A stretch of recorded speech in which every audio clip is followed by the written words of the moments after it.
a gente vai já iniciar a nossa conversa. Vejam, essa aula, né, pelo menos inicialmente eu tinha programado para que a gente pudesse só, né, estudar a parte constitucional daqueles aspectos relacionados à nacionalidade.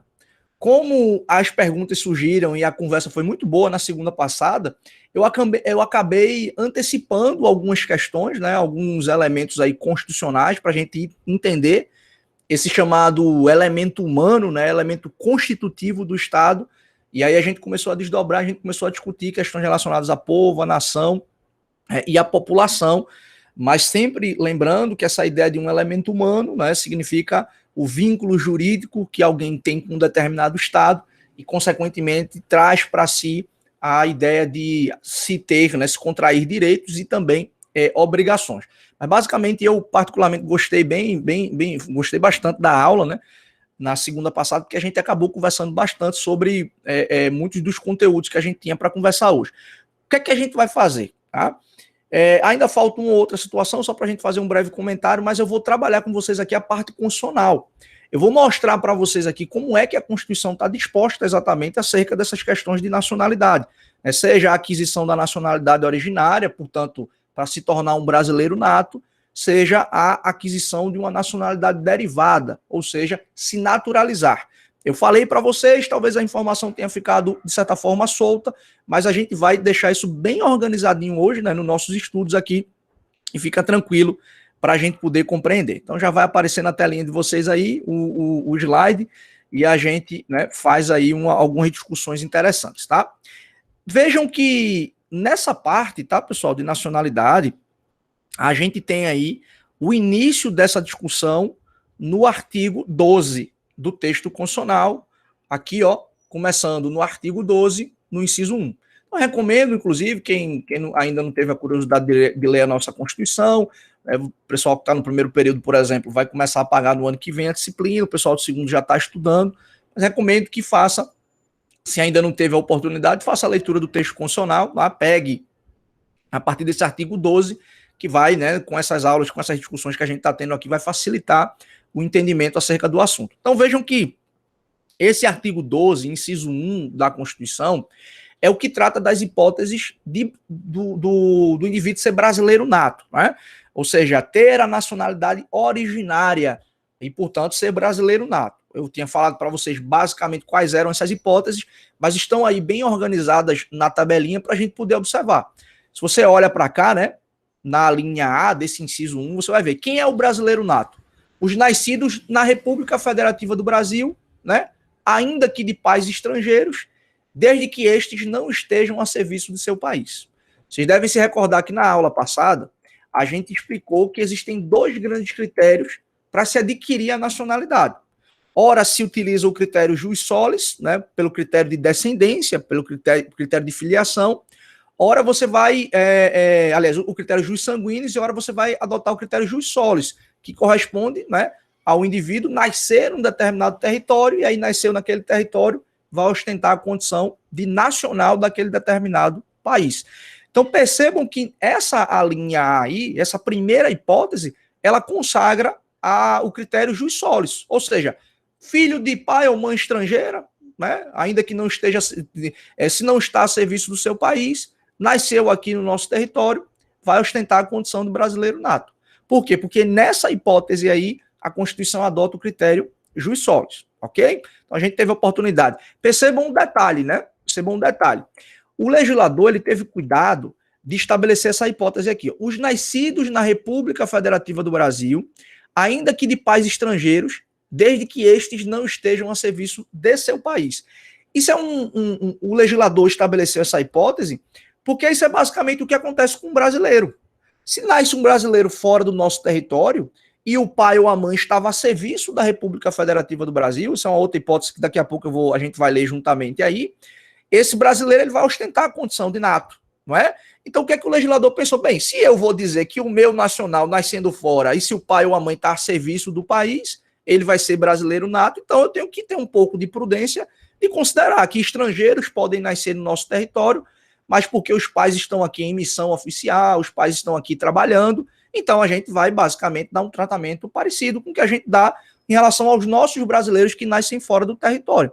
Então, o legislador fez isso daí, não foi por acaso. Daí ele levou em consideração que outros países também podem adotar critérios parecidos com o critério brasileiro. Então, essa é a primeira hipótese, né? Aqui, claramente, a gente visualiza que é o critério jus solis. Nasceu no território, se o pai ou a mãe não estava, né, a serviço de seu país, aí não tem nenhum problema, vai ostentar a condição do brasileiro nato, tá? A linha B também é muito tranquila, a gente conseguiu discorrer bem sobre ela na aula passada, que os nascidos no estrangeiro, de pai brasileiro ou mãe brasileira, desde que qualquer deles esteja a serviço da República Federativa do Brasil. Então vejam que aqui a gente vai adotar o outro critério. A gente vai adotar o critério jus sanguinis, ou seja, o que vai ser levado em consideração acerca da atribuição da condição de brasileiro nato é aquele que nasceu, né, aquela que nasceu, ser filho, né, de pai ou de mãe brasileira que estava fora do país a serviço da nossa República Federativa do Brasil.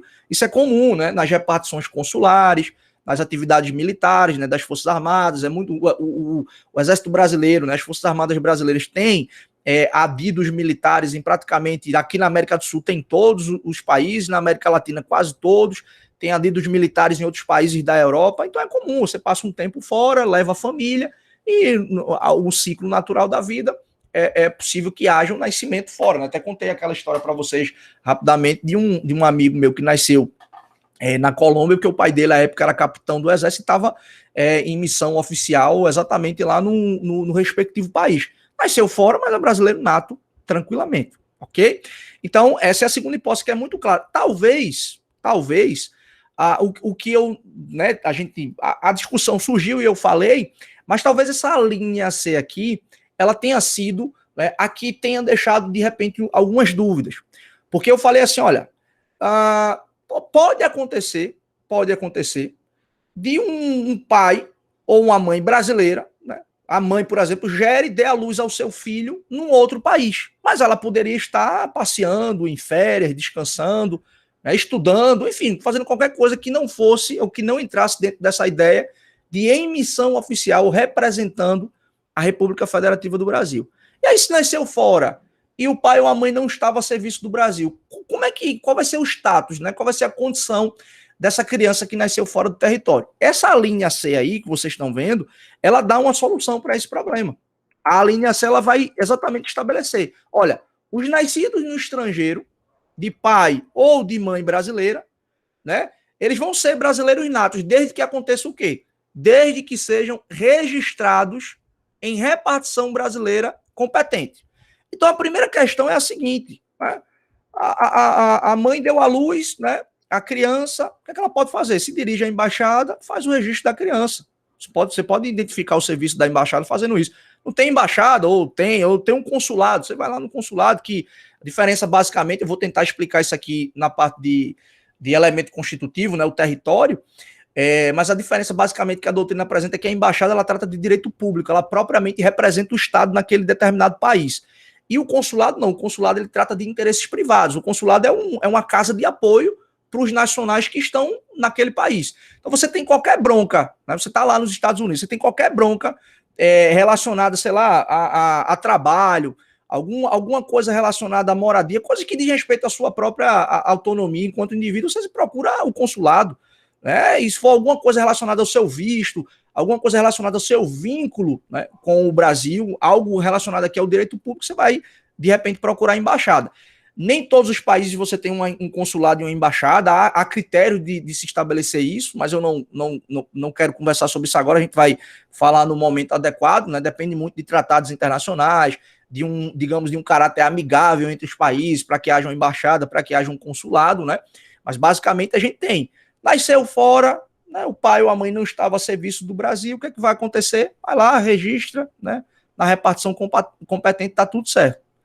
Foi muito rápido, a mãe precisou voltar muito rápido para o Brasil para que pudesse dar sequência a um tratamento em razão de um eventual risco relacionado à saúde da mãe e da criança, voltou logo para o Brasil para fazer tratamento. Não fez o registro lá na repartição competente. O que é que vai acontecer? A própria Constituição também dá uma outra solução para o problema. Ele diz assim, ó, se veio residir, né, ou, veja o ou aqui, né, ou venham a residir na República Federativa do Brasil e optem em qualquer tempo, depois de atingida a maioridade, pela nacionalidade brasileira. Então, o que é que vai acontecer aqui? Não tem uma informação, né? Tem uma informação, na verdade, que não está contida aí. O que é que vai acontecer aqui? Não registrou numa repartição fora. Não registrou numa repartição brasileira fora. Veio morar aqui no Brasil, voltou para o Brasil, né? Natural acontecer. Faz o registro da criança. É como se fosse um registro provisório. Vai ter todos os direitos, vai ter ali, vai ostentar, ainda que a gente possa falar temporariamente a condição de brasileira nata, mas esse ato precisa ser confirmado após atingida a maioridade. Vocês conseguem perceber aí no texto? O texto diz: veio residir e após atingida a maioridade, opta pela nacionalidade brasileira. Então não é que vai ficar do nascimento até a maioridade desprovido de direitos, né? É como se tivesse um vínculo precário, um vínculo um pouco mais frágil com o Estado brasileiro, mas vai ostentar ali a condição, pelo menos preliminarmente, de brasileiro nato, e isso vai ser confirmado ao término, né, ou ao término ali da condição de criança, de adolescente, e atingiu a maioridade, faz uma opção. Isso é coisa simples, é de registro realmente de nascimento, isso é coisa de cartório, tá? Não tem nenhuma burocracia, não tem nenhum processo mais complexo relacionado a isso daí, tá? Então vejam que para o brasileiro nato, né, aquele que adquire a nacionalidade originária, essas são as três hipóteses que o texto constitucional estabelece. Então fica claramente aí demonstrado para a gente, né? Nós adotamos tanto o critério jus solis quanto o critério jus sanguinis. Tranquilo? Se a gente avança, isso é importante também a gente fazer essa leitura, a gente vai para o outro inciso do artigo 12, que vai também estabelecer hipóteses, mas desta feita aqui, ó, da condição, né, da nacionalidade derivada, ou seja, alguém por vontade, né, vai adquirir a nacionalidade, uma outra nacionalidade. Essa é derivada, porque ela decorre de uma opção, ela decorre de um fato que ocorre ali no curso da vida. Então, geralmente, em razão da escolha, você vai adquirir uma outra nacionalidade. Aí você vai ostentar a condição de, no caso do Brasil, né, no artigo 12, inciso 2, a condição de brasileiro naturalizado. E aí as duas alíneas, pessoal, né, para a gente poder reforçar aqui o conhecimento, elas estabelecem para a gente basicamente o seguinte: quem são os brasileiros naturalizados aqui? Ó? Os que, na forma da lei, adquiram a nacionalidade brasileira, exigidas aos originários de países de língua portuguesa apenas a residência por um ano ininterrupto e idoneidade moral. Então veja que aqui tem há uma flexibilidade maior, né, em relação aos originários de países de língua portuguesa. Portugal, Angola, Moçambique, Guiné-Bissau, os países que originariamente têm como idioma, como língua oficial o português, eles têm algo mais flexível, é mais tranquilo a possibilidade de se tornar brasileiro naturalizado. Você veja que a Constituição diz assim, ó, 1 ano de residência ininterrupta e nos termos da legislação, né, na forma da lei. A lei que trata sobre aquisição de nacionalidade, né, vai impor alguns outros requisitos relacionados a domicílio, a trabalho, né? Só apenas detalha um pouquinho mais esse dispositivo aqui, mas para o português, né, ou para aquele, melhor dizendo, que é originário de país de língua portuguesa, é 1 ano ininterrupto e idoneidade moral. Esses são os dois requisitos constitucionais aqui, tá? Às vezes o número acaba levando a gente a confundir. Então, na linha A do inciso 2 do artigo 12 da Constituição, para os originários de países de língua portuguesa, se exige 1 ano ininterrupto de residência aqui no Brasil e também a idoneidade moral. Por sua vez, ó, aqui a linha B, ela apresenta também, pessoal, a possibilidade de outros estrangeiros que não são originários de países de língua portuguesa de também adquirirem, de modo derivado, a nacionalidade brasileira. Então, vocês estão vendo aí que para os outros, né, aqueles outros estrangeiros que não são originários de países de língua portuguesa, quais são os requisitos aqui? Olha aqui, ó, os estrangeiros de qualquer nacionalidade, residentes na República Federativa do Brasil, há mais de 15 anos ininterruptos e sem o quê? Condenação penal, desde que requeiram a nacionalidade brasileira. Então, se para o originário de país de língua portuguesa se exige 1 ano e idoneidade moral, para aqueles de qualquer outra nacionalidade, no mínimo 15 anos, ou seja, um tempo maior, no mínimo 15 anos, e também, ó, não ter sido condenado. Então veja que o texto constitucional deixa bem claro aí, sem condenação penal, desde que requeram a nacionalidade brasileira.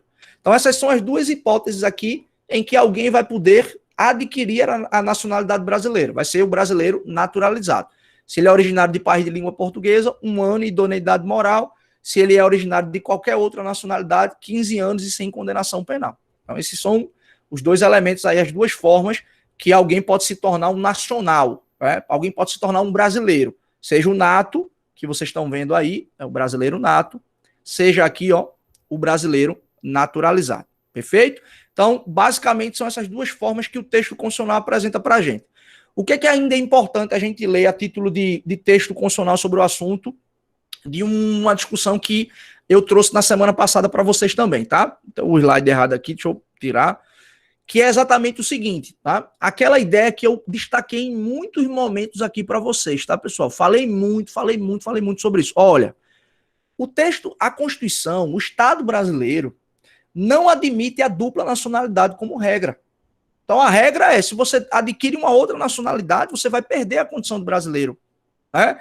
Então, como regra, você não pode adquirir uma outra nacionalidade sem que isso acarrete a perda da condição de nacional brasileiro. No entanto, né, o que é que a Constituição está dizendo aqui? É possível perder a nacionalidade brasileira? É possível. Aquele que se naturalizou, né, ele pode sofrer um processo judicial e na Justiça Federal, inclusive, é a justiça competente para julgar isso, e ele pode perder a condição de brasileiro naturalizado. Ele pode sofrer um processo em virtude de quê? Em virtude, ó, de atividade nociva ao interesse nacional. Por exemplo, imagina um naturalizado praticando um ato terrorista aqui no nosso território. Ele está praticando uma atividade, está fazendo algo nocivo aos interesses do Estado brasileiro, e ele pode sofrer um processo judicial, e desse processo poderá acontecer o quê? O cancelamento da sua naturalização. Então, para o naturalizado, ele pode perder, ele pode adquirir, ele pode perder também. Não tem nenhum problema aqui. Isso é uma hipótese que também está prevista aí, que está na tela para vocês observarem. Está lá no parágrafo 4º desse mesmo artigo 12 da Constituição.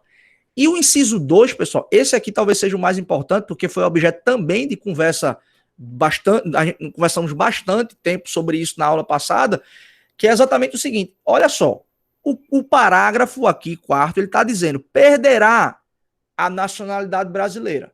Aquele que teve uma condenação por atividade nociva ao interesse nacional. E qual é a outra forma de se perder a nacionalidade brasileira? Aqui, ó, claramente no inciso 2. Se você o quê? Adquirir outra nacionalidade brasileira. Então, o texto está deixando bem claro. Está deixando bem claro a regra. Qual é a regra? Você não pode adquirir outra nacionalidade sob pena de você perder a nacionalidade brasileira. Só que aí vem o salvo, né? O que é importante é que salvo em quais casos? Ou seja, hipóteses em que você pode adquirir uma outra nacionalidade sem que isso desague na perda da nacionalidade brasileira. Em quais hipóteses isso pode acontecer? A linha A, aqui do inciso 2, diz assim, ó, você não vai perder a nacionalidade brasileira se você adquirir uma outra nacionalidade. Em qual hipótese aqui? Quando houver o quê? Reconhecimento da nacionalidade originária pela lei estrangeira. Ou seja, quando uma lei estrangeira diz você é italiano nato, porque você é filho de italiano, né? Quando você diz isso, quando a legislação diz, independente da sua manifestação de vontade, você é italiano nato, é porque uma lei está estabelecendo originariamente a condição nacional daquele país. Não foi você quem pediu. Então, essa é uma hipótese aí que permite a dupla nacionalidade, conforme a gente falou na semana passada, do italiano, né? Acho que alguém deu um exemplo aqui, acho que foi do Japão, não lembro, acho que foi colega aí, fugiu o nome dele. Fui eu, de Japão. Danilo, né? Danilo, exatamente. Falou o caso do Japão também. Então veja que quando a lei do país lá diz assim, independente, meu amigo, do que você está falando, se você é filho de italiano, você vai ser italiano nato. Ou se você nasceu aqui no território do Japão, independente se seu pai estava a serviço oficial ou não, se você estava aqui trabalhando, se você estava aqui estudando, qualquer coisa, se a lei originária daquele país, se a lei daquele país impõe originariamente a condição, você pode adquirir aqui o status de nacional daquele outro país, sem que isso implique a perda da nacionalidade brasileira, tá? Fala, Paulo. Ô, professor, um imigrante angolano e um imigrante venezuelano, o angolano ele sobressai porque ele fala português, em questão dele obter brasileiro naturalizado? Entendi sua pergunta. Para ele seria mais fácil. Por quê? Porque como ele é originário de um país de língua portuguesa, o que é que a Constituição impõe? 1 ano e idoneidade moral. Se for de qualquer outra nacionalidade que não seja dos originários de país de língua portuguesa, o cara tem que ficar 15 anos aqui, tá? E aí foi outra discussão, né? Fala sobre isso já, Érica. Oi, Zé Carlos. Quer dizer que diminuiu o tempo, é? Da pessoa que fala português para a pessoa que fala outra país de língua portuguesa, 1 ano. Os outros países, 15. Olha aqui, ó. Vocês estão vendo na tela aí, não, é? Vamos voltar aqui, ó. Tá aparecendo aí para vocês, né? São brasileiros naturalizados. Artigo 12, inciso 2 do texto constitucional. Como é que você pode se tornar um brasileiro naturalizado? Adquirindo, né, se naturalizando brasileiro. E quais são os requisitos? A Constituição diz, se você é originário de país de língua portuguesa, vai se exigir aqui 1 ano ininterrupto no nosso território e idoneidade moral. Se você é originário de país de língua portuguesa. Um português, por exemplo, do Cabo de Portugal, que quer adquirir a nacionalidade brasileira, ele pode, mora aqui há 1 ano, ele pode se tornar brasileiro naturalizado. Para o português nem precisa, tá? Porque tem a figura aqui em tese, né? Não precisa em tese, né? Mas ele nem seria necessário para ele, porque existe a figura aqui, ó, do português equiparado. Tá? Eu ainda vou falar sobre isso já para vocês aqui, só para a gente poder tirar essa dúvida aqui. Mas já eu falo sobre esse português equiparado aqui. Então, veja, o originário de língua portuguesa, ele precisa só de 1 ano de idoneidade moral. De qualquer outra nacionalidade, conforme eu sublinhei aqui, ó, de qualquer outra nacionalidade, se exige o quê? 15 anos ininterruptos de residência no Brasil e sem aqui a condenação penal, né, sem nenhuma condenação penal, e haja aqui, portanto, a manifestação. Eu quero me tornar brasileiro naturalizado. Então, há sim essa diferença.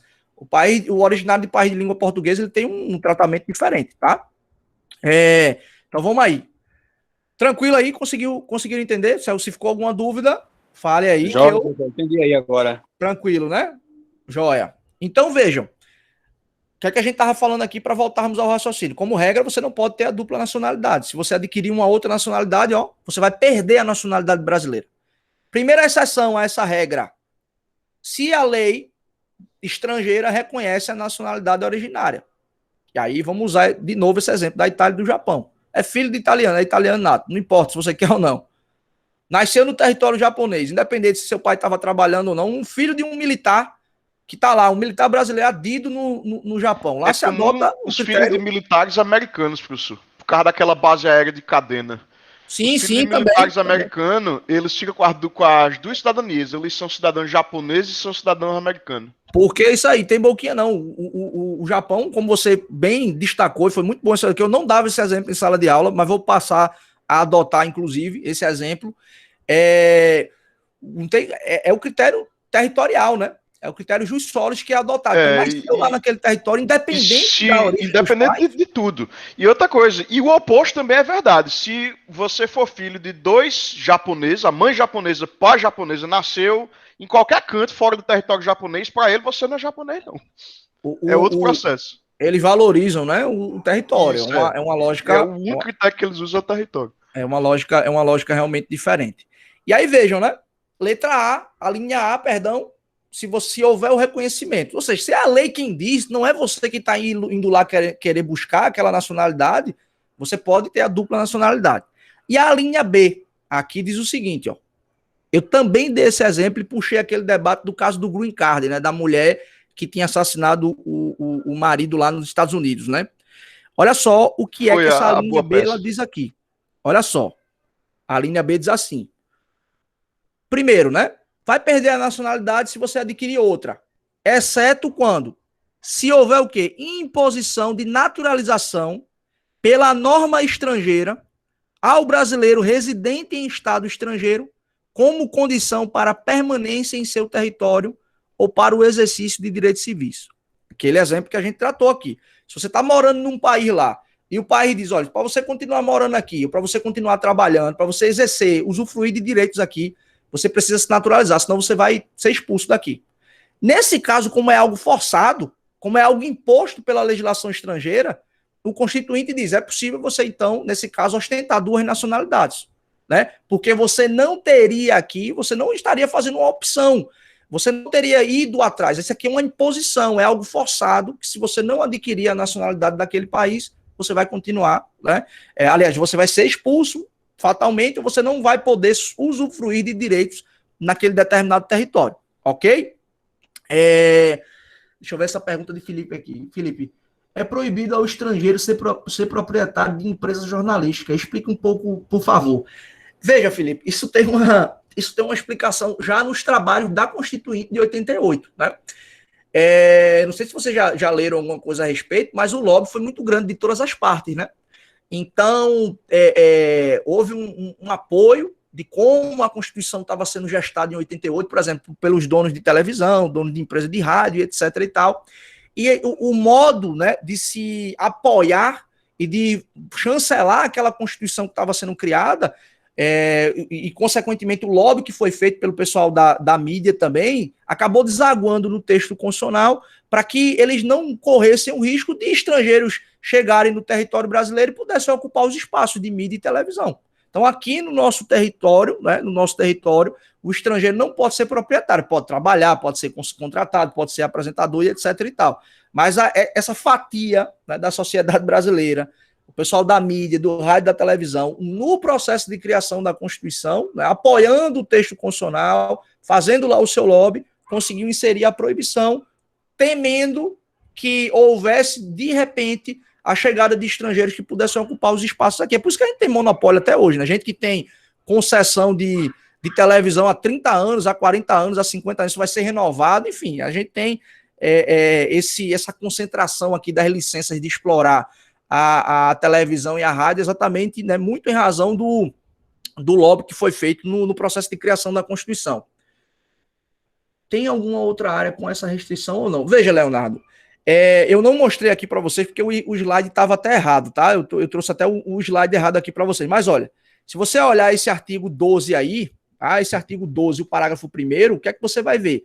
Você vai ver cargos que são privativos de brasileiro nato. Ou seja, há determinados casos, né? Há determinados casos aqui que a Constituição diz o naturalizado e muito menos o estrangeiro, obviamente, não podem ocupar. Ou seja, só o brasileiro nato poderia. Então estaria fora tanto o naturalizado quanto o próprio estrangeiro, obviamente, né? Há outras restrições, não de atividade econômica propriamente, né? Não que eu me recordo nesse momento, mas há restrições sim de espaços que podem ser ocupados por estrangeiros, inclusive por brasileiros naturalizados também. Quem foi que levantou a mão aí? Não sei se alguém levantou a mão, foi engano, não sei, enfim. Só mais um comentário aqui importante, tá? Que eu não quero deixar a gente passar isso daqui, que foi o que eu escrevi aqui. Estão vendo, né? Português equiparado. O que é a figura do português equiparado aqui? Presta muita atenção no que eu vou dizer, tá? Deixa eu até voltar aqui a tela para eu poder olhar para vocês também. O que é essa figura do português equiparado? Esse português equiparado, na verdade, aqui, ele é fruto de um acordo de reciprocidade entre Brasil e Portugal. Você tem um tratado internacional que regulamenta esse acordo aqui, né? Um acordo internacional que traz a reciprocidade entre Brasil e Portugal. O que é isso na prática? É que o Brasil se compromete, dentro do seu território, a atribuir aquilo que a Constituição permite, obviamente, todos os direitos que um brasileiro tem ao português, sem a necessidade dele se naturalizar. Então, a figura do português equiparado, ela é uma figura, de certa forma, de privilégio. Privilégio não no sentido ruim da palavra, mas no sentido desse português equiparado fazer jus a uma série de direitos aqui no Brasil, inclusive de direito político, de poder votar. Veja só que interessante, né? Fazer jus a uma série de direitos dentro do nosso território sem que ele precise se tornar um brasileiro naturalizado, porque para ele seria tranquilo, bastaria ter 1 ano, né? E idoneidade moral, conforme a gente viu. E aí, como há esse acordo de reciprocidade entre Brasil e Portugal, aqui no nosso território, o português equiparado, né, que essa é a expressão que a gente utiliza, ele tem vários direitos que o brasileiro tem, tanto o brasileiro nato quanto o naturalizado. Nem todos, obviamente, isso está previsto no tratado internacional, mas esse acordo de reciprocidade aqui, ele também é para o brasileiro em Portugal. Não sei se vocês já tiveram esse conhecimento. Por exemplo, se você amanhã ou depois termina seu curso aqui, passa na OAB e você quer ir morar em Portugal, né? Você quer ir morar em Portugal, você já tem a sua inscrição na OAB aqui, você nem precisa fazer a inscrição, fazer prova lá, ou tentar se submeter a uma seleção para entrar na OAB de lá. Você só leva o seu registro de regularmente está escrito aqui nos quadros da OAB e poder advogar lá sem problema nenhum. Por quê? Porque esse acordo de reciprocidade, ele traz para o português aqui no nosso território uma série de direitos sem que ele precise se tornar brasileiro, naturalizado, e o brasileiro que está em Portugal também tem uma série de direitos que o Estado português atribui ao brasileiro. E aí, respondendo essa pergunta de Vitória, qual foi o motivo para esse acordo? Política de boa vizinhança, respeito à história, né? O vínculo que o Brasil tem com Portugal. Tem vários e vários outros acordos que o Brasil tem diretamente com Portugal e que atribuem direitos também lá no território português e aqui no Brasil também. Então, isso é uma aproximação, né? Uma aproximação histórica que a gente tem, afinal de contas, né? Com os problemas e as discussões e as críticas ao processo de colonização, mas fomos colonizados por Portugal. Então, há essa relação próxima, né, dos dois estados nacionais. Então, não tem um motivo específico. Por que fizeram isso? Não, mas é porque a relação Brasil e Portugal ela sempre foi boa. Né? Salvo um outro momento da nossa história, mas a relação, institucionalmente falando, ela sempre foi uma relação muito boa. Ok? Alguém tem alguma dúvida? Alguém tem alguma pergunta? Alguém tem algum comentário? Tá tranquilo, professor. Ela tá até boa hoje. Bem boa mesmo. A gente só está consolidando boa parte das informações que a gente viu, né, na aula passada. Eu vou te falar, Felipe. Fica tranquilo que eu vou colocar aqui, viu? Eu vou colocar o tratado para você pesquisar, tá? Deixa eu ver se eu encontro já ele aqui para poder te dizer alguma coisa. O senhor depois vai jogar essa aula de novo lá, né? Oi? Vai colocar a aula lá depois, né? Pra gente dar uma olhada lá. Claro, com certeza. Pronto, espero que não caia aí no e-mail de Felipe para dizer que ele é o dono da aula, para depois não me autorizar aqui. Mas vamos baixar e vamos postar lá, viu? Não se preocupe. Então eu vou interromper aqui a gravação, tá?